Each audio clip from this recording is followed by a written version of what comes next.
Brothers, ¿qué tal estamos? ¿Bien? ¿Mal? ¿In the middle? Bueno, hoy os traigo pues lo que suelo hacer cuando llevo mucho tiempo sin subir vídeo, es decir, la vieja confiable, una buena book review, y el libro que os ha tocado hoy es Herrstein. Aunque no voy a hacer una book review del libro entero, sino que voy a hacer la book review por partes, muchas partes. Va a ser prácticamente como si hiciera una lectura rigurosa del libro, explicándoos las cosas con bastante profundidad. Va a estar guay, va a ser prácticamente una lista de reproducción. En este vídeo simplemente me voy a centrar en el primer capítulo, que es una introducción, no habla de álgebra abstracta. Eso son cosas básicas que tienes que saber antes de meterte en álgebra abstracta, conceptos previos, ¿vale? Básicamente será eso el vídeo de hoy. Pues bueno, vamos a ver la book review. Vale chicos, aquí tenemos el legendario libro, el Herrstein, uno de los mejores libros de álgebra abstracta que se ha escrito jamás. Y ahí tenemos un reloj, vale, ambas cosas, el Herrstein y un reloj. Este es un buen libro, la verdad. Me gusta mucho la portada. Han puesto una puerta de una casa porque supongo que como el álgebra abstracta son conceptos tan abstractos, no podrán poner, no habrá algo visual poner en la portada y han dicho, pues pondremos esto por cuestiones decorativas. Bien, lo ha escrito nuestro amigo Ian Herrstein. No sé cuál es su nombre y apellido, ¿será esto? ¿Primer apellido, segundo apellido? La verdad es que lo ignoro. Si alguien lo sabe, que lo diga en los comentarios. Aunque seguramente dentro de 20 minutos haré la búsqueda cuando termine de grabar el vídeo, pero ahora mismo no lo sé. Así que vamos a abrir el libro. Tenemos Abstract Algebra, porque pensaba que era un libro de carpintería, pero se ve que no. Menos mal que no sabéis algo. Bien, y aquí tenemos Álgebra Abstracta, tercera edición. Ian Herrstein, profesor de matemáticas de la Universidad de Chicago. Sí, señores. Estuvo en la Universidad de Chicago trabajando este hombre. Y bueno, editorial Sprintix.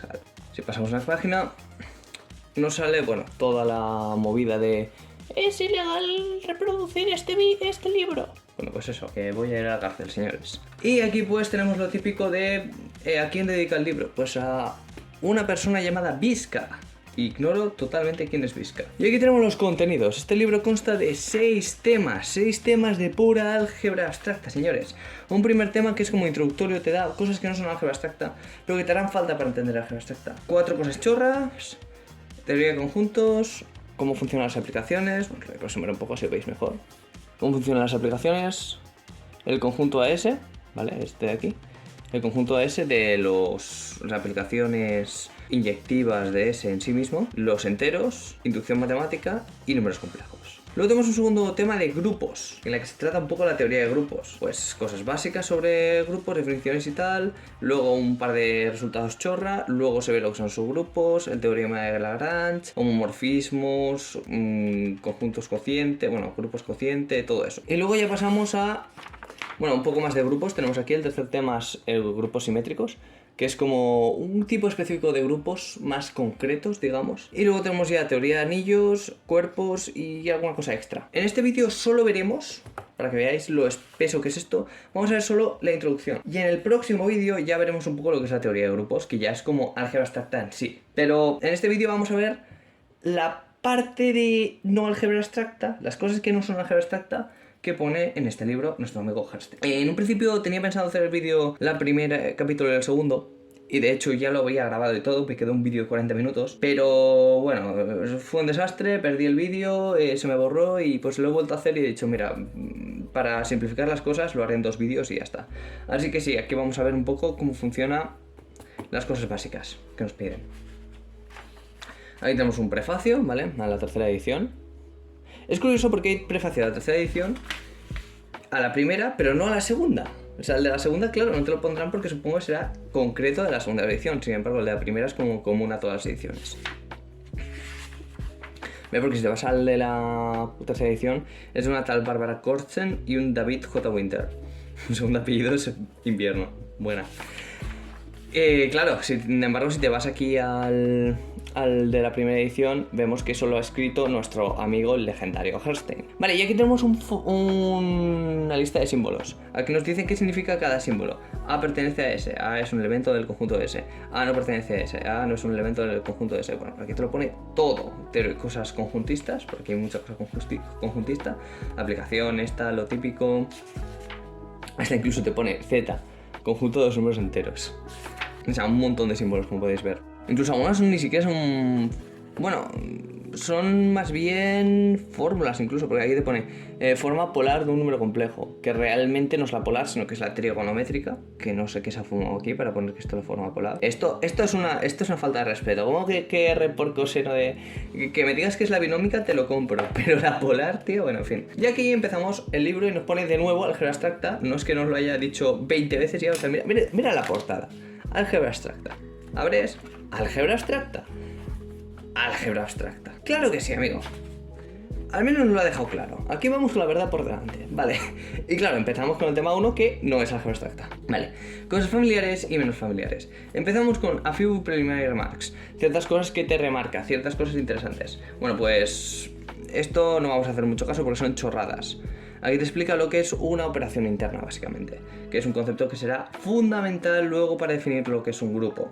Y eso lo veremos en el próximo vídeo que haré de book review de este... Es que haré prácticamente una serie de vídeos de book reviews de este libro porque es muy buen libro y lo merece. Vale, entonces aquí te ponen algunos ejercicios chorra, 3 ejercicios, no hay mucha cosa a decir. Y luego pasamos a teoría de conjuntos. Vale, pues aquí básicamente te habla un poco de teoría de conjuntos, que es en lo que se basa toda la matemática. Toda la matemática se puede definir en términos de conjuntos. Si te fijas, toda área de las matemáticas trabaja algún tipo de conjuntos. Algún tipo de conjunto. El análisis real trabaja el conjunto de los números reales, estudia cómo se comportan distintas aplicaciones sobre el conjunto de los números reales, que es lo que vemos luego en la tercera parte del tema 1, las aplicaciones.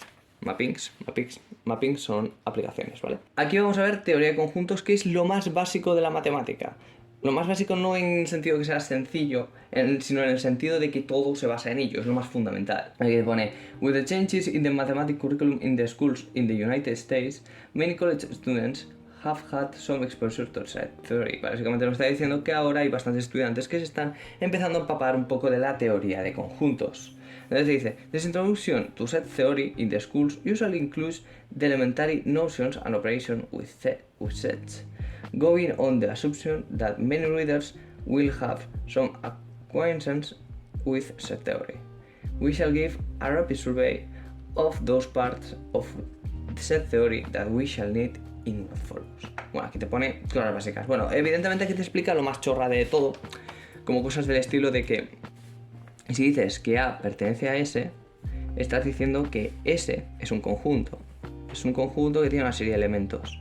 Igual tiene al elemento B, al elemento C, al elemento X, y uno de esos elementos es el elemento A. Eso es lo que te está diciendo que A pertenezca a S. Es bastante simple. Luego también hablamos de intersección de conjuntos. Muy simple. Si tenemos dos conjuntos, la intersección, si esto es A y esto es B, la intersección será esto de aquí. Es decir, los elementos que pertenecen tanto a A como a B. Y luego tenemos también la unión. A unión con B. Y los elementos que pertenecen a la unión de dos conjuntos, pongamos que esto es A y que esto es B, sean los elementos que pertenecen a cualquiera de los dos. Es decir, todo básicamente, todo lo que hay aquí. De hecho, aquí tenemos diagramas. Nos ponen los diagramas muy bonitos, como podéis verlos. ¿Qué te pone? A unión con B. Pues todo lo que está sombreado es A unión con B. Es decir, tanto lo de B como lo de A, como evidentemente lo de la intersección. A intersectado con B, solo lo que está tanto en A como en B, la parte intersectada. A menos B, lo que está en A pero no está en B. Y B menos A, lo mismo, pero cambiando B por A, básicamente. Entonces, es bastante interesante. También hablamos de diferencia simétrica, que la diferencia simétrica es esto. A ver si me acuerdo bien, porque hace tiempo que no trabajo con estos conceptos. Pero básicamente la diferencia simétrica se puede definir de dos formas. O A unión con B menos A intersectado con B, o A menos B unión B menos A. ¿Vale? Os pongo como reto demostrar que estas dos, esta igualdad, es decir, que esto y esto es lo mismo. Y básicamente sí, esto es la diferencia simétrica, otro concepto bastante interesante, que es simplemente coger A y B y decir, bueno, pues consideramos todo la unión menos la intersección, ¿vale? La unión menos la intersección. O también podrías decir, bueno, pues consideramos B menos A, que es este cachito de aquí, esto es B y esto es A. Esto de aquí es B menos A. Y luego consideramos A menos B, que es lo que está en A y no está en B, que es este cachito de aquí. Por lo tanto son iguales. Esto es una demostración, digamos, visual, pero yo quiero retaros, quiero desafiaros a que intentéis demostrar esto de forma formal y de forma estricta, es decir, utilizando teoría de conjuntos. Para los que no sepáis mucho de teoría de conjuntos, básicamente las definiciones, es decir, la definición formal de estas cosas sería A intersectado con B es igual a X tal que, el dos puntitos significa tal que, también se puede escribir con una barra, tal que, ¿vale? Ambas son lo mismo, tal que X pertenezca a y X pertenezca a B. La definición de A unión con B es un poco distinta. Es X tal que X pertenece a A o X pertenece a B. No da igual que ocurra una u otra. Aquí tienen que ocurrir ambas, evidentemente. Entonces, eso sería un poco de introducción a la teoría de conjuntos. Y también vemos un poco de lo que es un producto cartesiano, A por B. Un producto cartesiano, A por B, serían los pares ordenados de forma AB, donde A pertenece a A y B pertenece a B. Eso sería el producto cartesiano A por B, ¿vale?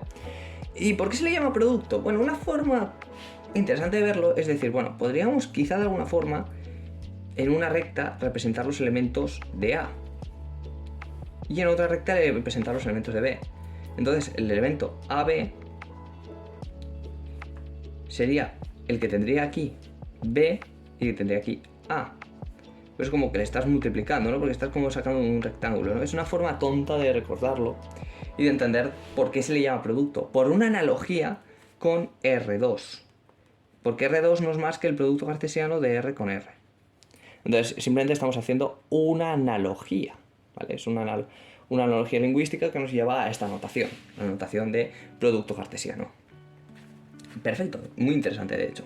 Claro, R2 sabemos todos, creo, que son todos los puntos del plano, ¿vale? Que están formados por dos coordenadas que son números reales. Una coordenada X, bueno, vamos a poner X en vez de A, X, y una coordenada Y. Entonces este sería el punto XY, que me acabo de dar cuenta que lo he puesto al revés. Sí, esto sería Y y esto sería X, XY, ¿vale? Entonces eso sería básicamente R2, que lo tenemos bastante comprendido cómo funciona el conjunto de R2, que es un producto cartesiano simplemente.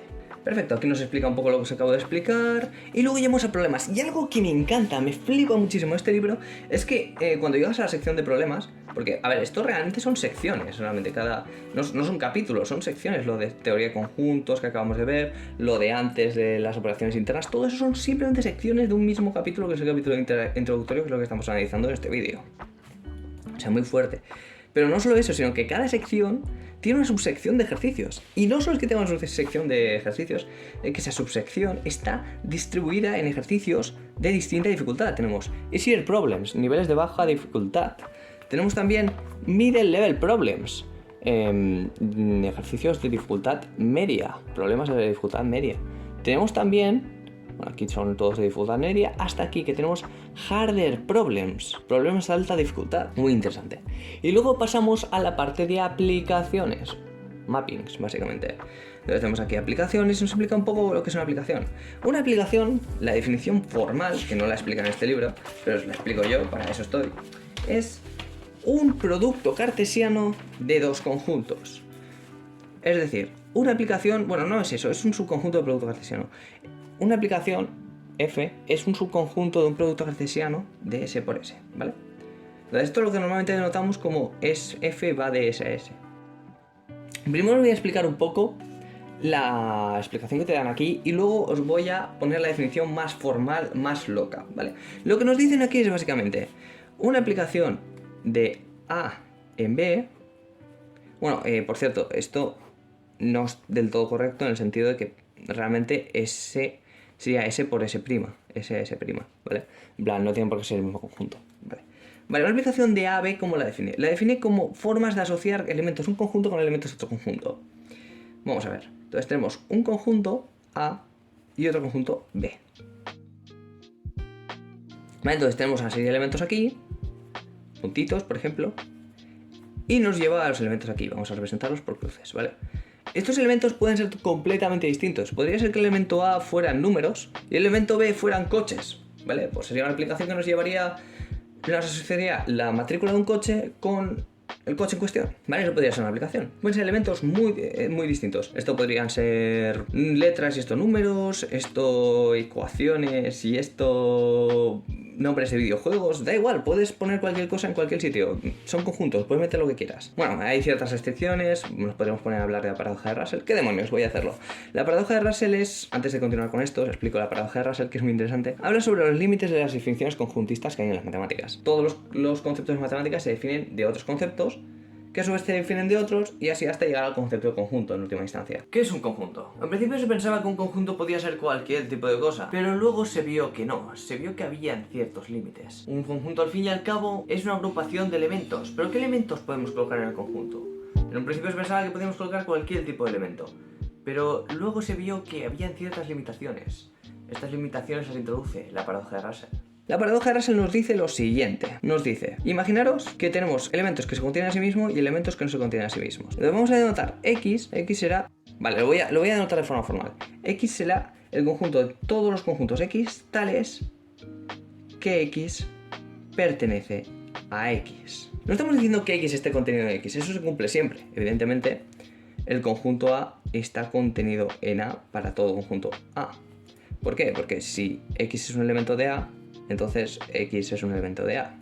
Es bastante simple. Que esto es la inclusión de conjuntos, que es algo que no he explicado, que también explican aquí, y es muy importante. Decimos que A está contenido en B cuando todos los elementos de A pertenecen a B. Es decir, si X pertenece a A, entonces X pertenece a B. Esto es algo importante que me había saltado, disculpadme. En la paradoja de Russell, definimos un conjunto X que será el conjunto de todos los conjuntos tales que X pertenezca a X. ¿Vale? Y luego un conjunto Y, que será el conjunto de todos los conjuntos tales que Y no pertenezca a Y. Hasta ahí no hay mucha dificultad, ¿no? Podemos definir ambos conjuntos. Ahora bien. Os pregunto, ¿Y pertenece a X o Y pertenece a Y? Si Y pertenece a X, Y pertenece al conjunto de todos los elementos que contienen a sí mismo. Por lo tanto, eso implica que Y pertenece a Y. Pero eso contradice la definición de Y. Si Y pertenece a X, eso implica que Y es uno de los elementos de X, es decir, que Y se pertenece a sí mismo, porque X es el conjunto de todos los elementos que se pertenecen a sí mismos. Entonces, Y pertenece a Y. Todos los elementos de Y son tales que no pertenecen a sí mismos. Por lo tanto, Y no pertenece a Y. Y estas dos cosas no pueden ocurrir a la vez. Es obviamente una contradicción. Y perteneciente a Y tampoco puede ser. Entonces, Y ni pertenece a X ni pertenece a Y. Pero es que cualquier elemento o se pertenece a sí mismo o no se pertenece a sí mismo, con lo cual esto no tiene ningún sentido. Por lo tanto, llegamos a la paradoja de Russell, que es no podemos considerar conjuntos que se contengan a sí mismos, porque es una locura, es una fumada. Toda la recursividad en los conjuntos es una cosa un poco absurda. Volvamos a lo de las aplicaciones. Entonces, cada elemento de A lo mandaremos en un elemento de B. Que todos los elementos de A los mandemos en elementos de B no significa que todo elemento de B tenga un respectivo elemento de A. Por ejemplo, este de aquí no tiene un respectivo elemento de A. Bueno, todos los elementos de A tienen una imagen, que es lo que se denota como f de A minúscula, ¿vale? A minúscula, pues la aplicación nos lo mandará a f de A. Así es como nos lo explica, como asociar elementos conjunto en otro conjunto, ¿vale? No es muy complicada la idea.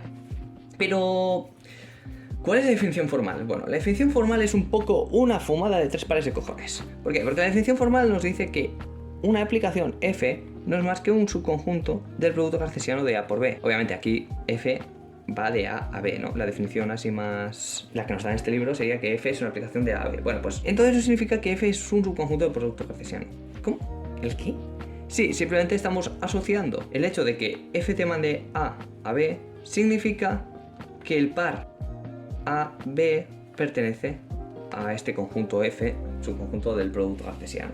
Es decir, estamos asociando la F con el conjunto, digamos, imagen, con el conjunto del gráfico, ¿sabes? De graficarlo en un producto cartesiano, poniendo aquí F de X y aquí X. Bueno, esto evidentemente si se pudiera poner una recta, que hay veces que los conjuntos no se pueden representar en rectas. Eso no lo he comentado antes cuando os he explicado lo del producto cartesiano. He dado a entender un poco como que sí, puedes poner una recta sin ningún problema. No es siempre el caso. No es siempre el caso. Vale, entonces aquí tenemos ejemplos y me encanta este libro porque tiene muchísimos ejemplos, como podéis ver. Tiene una barbaridad de ejemplos. Lo que os he dicho antes, puede ser cualquier tipo de conjuntos. Aquí el ejemplo que nos pone es...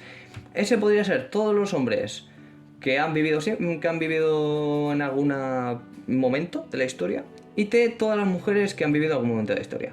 Entonces mandamos F de S a T con la aplicación f de s es igual a madre de s. ¿Ves que no tiene por qué ser algo numérico, que es lo primero que pensamos? Pueden ser un montón de cosas. Aquí a ver la segunda, es que son graciosas en verdad. La segunda es, si s son todos los trabajadores de Estados Unidos y t son los números positivos, vale, pues podemos poner que s pertenece a s y por f de s poner el número de la seguridad social, ¿vale? Es un buen ejemplo, la verdad, o sea, son cuanto menos curiosos.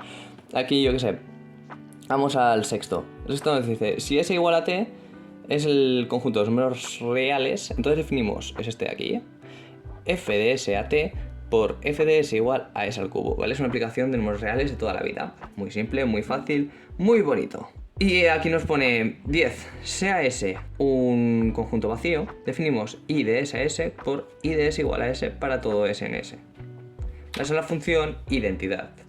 Non-empty significa que no es vacío. Creo que he dicho vacío, no es vacío, es distinto del conjunto vacío, perdón. Ahí me he liado yo un poco. Entonces es cuanto menos interesante, la verdad, esto de las aplicaciones, porque es lo más básico que hay en las matemáticas después de la teoría de conjuntos. Porque básicamente la teoría de conjuntos se crea para poder crear luego aplicaciones, que es el objeto de estudio por excelencia de las matemáticas. Si os fijáis, de hecho, cada área de las matemáticas estudia una aplicación concreta. En el álgebra abstracta, ya os adelanto que lo que estudiamos son los homomorfismos. Eso en el álgebra abstracta. Luego, en la topología, estudiamos los homeomorfismos.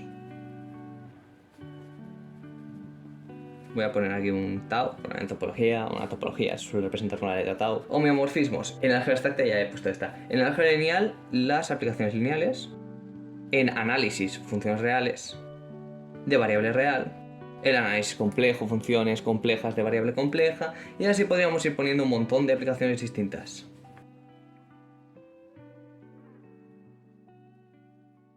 Tendríamos un montón de funciones distintas. Entonces, bien, esto un poquito de introducción de lo que son los mappings, las aplicaciones. Bueno, nos explica lo que es una aplicación onto. Una aplicación onto, vale, volviendo al esquemita que he explicado al principio, es simplemente aquella donde no solo cada elemento del dominio, que es como se le llama al elemento, al primer conjunto, vale, si esto va de F va de A a B, entonces A es el dominio y B es el codominio. Una aplicación es onto cuando no solo cada elemento del dominio tiene asociado un elemento del codominio, sino que cada elemento del codominio tiene asociado un elemento del dominio, codominio. Claro, esto ya nos da unas pinceladas de que quizá el hecho de que sea onto nos podría permitir hablar de una función inversa que nos envíe los elementos del codominio al dominio. El problema es que necesitamos otra condición extra para que se dé lo de la función inversa de la que estoy hablando. Y esa condición es que a un elemento del dominio, a un elemento del codominio no sea imagen de dos elementos del dominio distintos. Pues entonces la imagen inversa, ¿qué sería? O sea, por ejemplo, en este caso sí que se cumplen las dos condiciones, pero voy a poneros un caso de que sea onto, ¿vale? Esto sería A y esto sería B. Entonces, en este caso también sería onto, fijaros. Si enviamos este elemento a este, evidentemente podemos enviar dos elementos distintos al mismo elemento, no hay ningún problema con eso. Claro, si queremos definir una aplicación inversa, no tenemos forma de definirla porque, claro, este elemento que va aquí o aquí, ¿cuál es su imagen inversa? No puede tener dos imágenes inversas, porque una aplicación manda un elemento del dominio a un único elemento del codominio. Y esto es lo que hacíamos cuando decíamos f de x igual a x al cuadrado. Pues ponemos 3 y f de 3 nos da 9, ¿no? Pero f de 3 no nos puede dar 9 y 16, eso no tiene sentido. Sí, luego podríamos hablar de funciones multivaluadas, pero es otra historia. Eso aquí no ni pincha ni corta. Vale, entonces, tenemos esto que va de aquí a aquí y este que va de aquí a aquí. Entonces, aquí nos expresa cierto problema. Y aquí es donde vienen las funciones, ¿vale? Esto se llama onto o surjectiva. Realmente lo de onto es el nombre en inglés. En castellano se diría sobre, pero sobre suena muy mal. Yo no digo sobre. ¿Quién dice sobre? Seamos honestos. Surjectiva o, de hecho, surjectiva no sé si está bien dicho. Sería sobreyectiva. Sobreyectiva. Es que el inglés hace mucho daño, chicos. En serio. Decidme si surjectiva está bien dicho, no lo sé. Pero lo que sí que sé que es 100% correcto es sobreyectiva. Esto es más correcto. Esto es correctísimo, ¿vale? Sobreyectiva. Perfecto. Sobreyectiva. Vale, vamos aquí abajo. Vamos a pensar un poco. Vamos a pensar un poco. No, os voy a definir lo que es una función inyectiva. Una función inyectiva es una función que cumple la siguiente propiedad. La propiedad de que, dados dos elementos cuyas imágenes sean iguales, entonces esos dos elementos son iguales. O mejor dicho, dados los elementos distintos, sus imágenes son distintas. Eso se ve más claro, ¿no? Si los elementos son distintos, este es distinto que es distinto de este, sus imágenes también serán distintas. Lo otro es el contrarrecíproco, ¿vale? Tiene bastante sentido. Y diréis, ¿y si es inyectiva? Porque esto es lo que se llama inyectiva. Y si es inyectiva, entonces no tiene función inversa. Porque quiero decir, o sea, cada una asociación única. No, no tiene por qué, porque por ejemplo, puede no ser onto, puede no ser sobreyectiva. Y entonces, claro, ¿esto dónde lo mandas? La imagen inversa, porque no es imagen de nada. Por lo tanto, ahí definir una imagen inversa sería imposible. Entonces, nos explica un poco estos conceptos, nos saca algunos lemas, como la asociatividad en el conjunto de todas las aplicaciones, que forman un grupo, por cierto, pero bueno, es otra historia. Bueno, continúa con unas pocas demostraciones más. Son demostraciones muy básicas, demostraciones conjuntistas y muy bonitas las demostraciones, la verdad, están muy bien hechas. Y bueno, problemas, de nuevo tenemos Easier Problems, que los problemas me encantan porque suelen estar muy bien pensados. Suelen ser unos problemas de una dificultad bastante adecuada, que te hacen pensar, me gustan mucho, la verdad, estos problemas están muy bien. Y en fin, y luego llegamos a AS, el conjunto de los mapas biyectivos de S en sí mismo. Junto a S son todas las aplicaciones inyectivas de S en S, ¿vale? Vale, esto es el conjunto AS, ¿vale? De simple idea. Y hay algo muy interesante, que si S es finito, si S no tiene una cantidad finita de elementos, entonces los elementos de AS no solo son inyectivos, sino también son sobreyectivos, es decir, son biyecciones. Que, bueno, esto no lo he comentado antes, pero cuando se cumple la condición de inyectividad y la condición de sobreyectividad, entonces estamos hablando de una biyección. Y una biyección es todo tipo de aplicación que tenga una aplicación inversa. Aunque estaba intentando introducir lo de que al final podríamos crear esa aplicación inversa. Las condiciones que tienen que cumplir no son ni inyectividad a secas ni sobreyectividad a secas, son ambas a la vez. Vale, ¿y a qué se debe esto? Bueno, pensad un poco. Si tenemos que F es inyectiva, que todos los elementos de AS son inyectivos y hay una cantidad finita de elementos en S, entonces, si S es igual a x1, x2, xn, entonces f de x1 será un elemento A1 perteneciente a S. Hasta ahí no hay ningún problema. Ahora, f de x2, claro, todos estos elementos vamos a suponer que son distintos, no vamos a poner elementos repetidos en el conjunto porque no tiene mucho distinto, ¿vale? Con xy distinto de xj para todo y distinto de j, ¿vale? Perfecto, entonces, ahora lo que vamos a decir es A1 pertenece a S. Esto sería A2 que también pertenece a S. Y así podríamos ir poniendo f de x sub i igual a sub i que pertenecerá a S. Por lo tanto, a sub 1 distinto de a sub 2 y bueno, a sub i distinto de a sub j para todo esto porque es inyectiva, ¿vale? Hemos dicho que es inyectiva. Perfecto. Entonces, S será igual a A1, A2, así hasta AN. ¿Qué ocurre? Aquí hay n elementos. Por lo tanto, esto es todo n, por eso he puesto S es igual. Es decir, esto no está contenido en S, esto es exactamente S. Aquí están todos los elementos de S. Por lo tanto, tenemos que la imagen de S es S, es decir, es sobreyectiva. Toda imagen, da igual que x sub i tomemos, sea igual a f de x sub j para un j. Porque si no, significaría que en este conjunto no está x sub i. Y eso no tiene sentido porque x sub i pertenece a S y este conjunto es S, ¿sabes? O sea, aquí están los n elementos distintos de S. Es una idea bastante simple. Y bueno, pues aquí pues trabajamos un poco con cómo se comporta AS y nos introduce un poco este conjunto tan interesante que luego será muy importante porque muchos grupos se basan en esta estructura, por no decir todos, básicamente. El KLS Theorem nos dice que se cumplen todos esto. Y bueno, y hablamos un poco de aplicaciones inversas, el A3, el grupo A3, también lo trabajamos. Muy interesante, la verdad. O sea, como hay que moverse, he tachado algunos ejercicios que he ido haciendo. Algunos tienen bastante dificultad. Y bueno, luego tenemos un poco de trabajo con los números enteros, que bueno, es bastante básico.